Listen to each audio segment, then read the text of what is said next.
Hello everyone, welcome to Economics.com 0.2. Today's lecture title is the production function. Have you ever stopped to really think about how massive businesses mathematically predict their total output? Like, how do they know exactly what resources they need to plug in just to get the precise volume of goods they want out? Well, that's exactly what we're demystifying today in this explainer. We're going to literally crack the code on how businesses scale from a purely mathematical perspective. But hey, before we dive in, please remember to subscribe, follow, like, comment, and share this explainer so we can keep bringing you these deep dives. All right, here's our quick roadmap for today. We'll start by defining the production function, then we'll look at the core equation and graph. After that, it's fixed versus variable factors, followed by short run versus long run, and finally, measuring output. So let's jump right into section 1, defining production function, from inputs to outputs.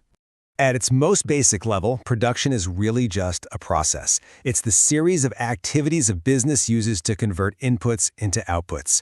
And why do they do this? To fulfill people's needs, creating the exact stuff you and I rely on every single day.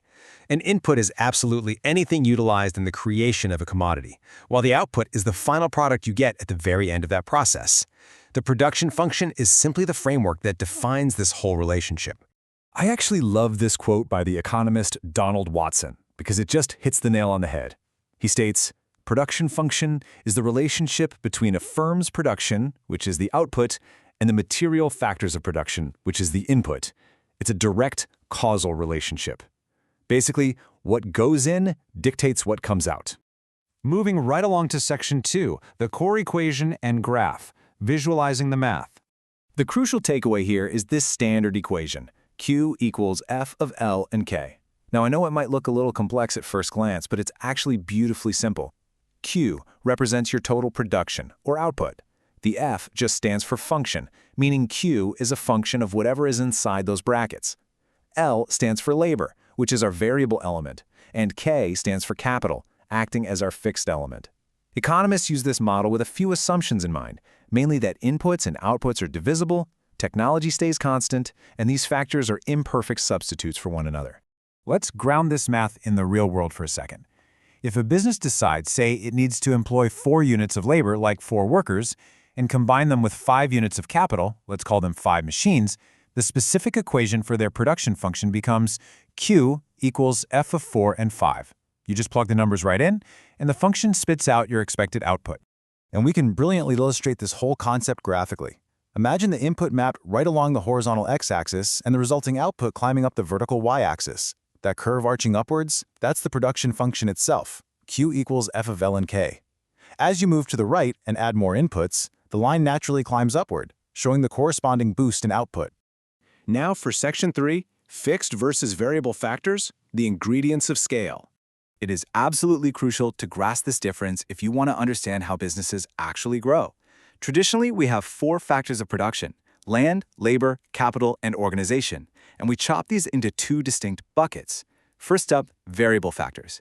These include things like labor, power, and fuel, and they vary directly with your level of output. You want to produce more today? You hire more labor or burn more fuel. If production stops, your variable factors drop to 0. On the flip side, we have fixed factors. Think land, capital, and buildings. You can't easily change these in the short term. Their numbers stay perfectly constant, even if you shut the factory down and production is 0. I mean, you still have the building, right? And tying it all together is organization, that crucial human skill that effectively coordinates all these fixed and variable elements into one cohesive machine. There are 3 really unique features of this function to keep in mind. First, inputs are complementary, meaning a producer has to combine them. You obviously can't have an empty factory with no workers or a bunch of workers standing around with no tools. Second is specificity. For any given output, the exact combination of inputs is clearly defined before production even starts. And third, there's a defined production period because each stage of this transformation takes a specific measurable amount of time. Which brings us nicely to section 4, short run versus long run, the impact of time.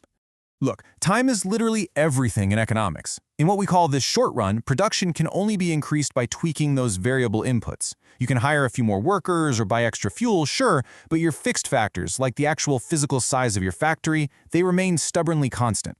However, stretch that timeline out to the long run, and enough time passes that absolutely all factors become variable.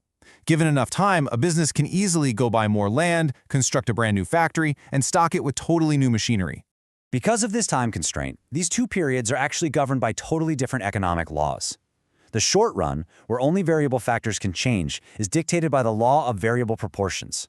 But when you zoom out to the long run, where every single input can be scaled up simultaneously and in the exact same proportion, that massive expansion is governed by the law of returns to scale.